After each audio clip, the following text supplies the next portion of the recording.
और वो इमामुल औलिया जिन्होंने सारी जिंदगी मुरीदों की खबर की है। पूछो डॉक्टर फैयाज से, वो कहते हैं महाराजगंज में आकर के नदी के किनारे फंस गया तो झाड़ियों से, दरख्तों से और गन्ने के खेत से एक नौजवान निकला।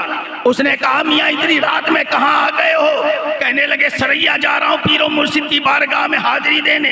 कहा बारिश हो रही है, परेशानी का आलम है, तुम्हें रास्ता समझ में नहीं आता। उन्होंने कहा आया था तो हालात बेहतर थे, रास्ते में सब कुछ खराब हो गया, मैं क्या करूं? उन्होंने कहा आओ मियाँ गाड़ी लेकर के आओ, तुम्हें मैं रास्ता पार करवा देता हूं। और उसके बाद कहने लगे कि वो नौजवान पीछे से चलने लगा और मेरा सहारा बन गया। उसने मुझे दरिया पार करवाया, मैं तो वहां से निकल आया, लेकिन रास्ते में सोचता रहा ये आवाज मेरे पीर की नजर आ रही थी, ये आवाज मेरे पीर की थी। और उसके बाद फरमाते हैं कि जब मैं सरैया पहुंचा, खानकाह में हाजिरी दी और उसके बाद जब हाजिरी देने के बाद मैं कुछ कहता, मेरे पीर ने कहा मियाँ मौसम देख करके चला करो, मियाँ मौसम देख के चला करो, मियाँ मौसम देख करके चला करो। कहने लगे दिल में, कहने लगे कि ये आवाज तो वही है जो महाराजगंज नदी पर उस नौजवान की थी। कहने लगे हुजूर आप ही थे।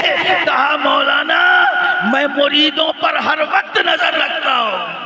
सुभान अल्लाह, सुभान अल्लाह, सुभान अल्लाह। मैं मुरीदों पर जिंदाबाद, जिंदाबाद रखता हूँ। ये है हमारा वो पीर, ये है वो इमामुल औलिया जिन्होंने बारगाहे मुजद्दिदी के नूर में इतना नहा करके आए हुए हैं कि डॉक्टर फैयाज कहने लगे कि मैं जब एक मर्तबा आया, मैंने दरवाजे पर दस्तक दी, कोई आवाज ना मिली। हल्का सा दरवाजा खोला तो मैंने क्या देखा, रोशन कमरा जो है रोशनी से पुरनूर है, रोशनी से भरा हुआ है। मैंने कहा कि चलो ये रोशनी है तो चलो मैं भी अंदर चलता हूँ, माजरा देखता हूँ क्या है। और उसके बाद फरमाते हैं कि मैं आगे बढ़ा, रोशनी देखा तो बर्दाश्त ना हुआ। मैंने कहा चलो चल करके देखते हैं कि माजरा क्या है। फरमाने लगे जैसे मैं आगे बढ़ करके पीरो मुर्शिद के पैरों पर हाथ रखने ही वाला था, आवाज आई रुक जाओ, रुक जाओ।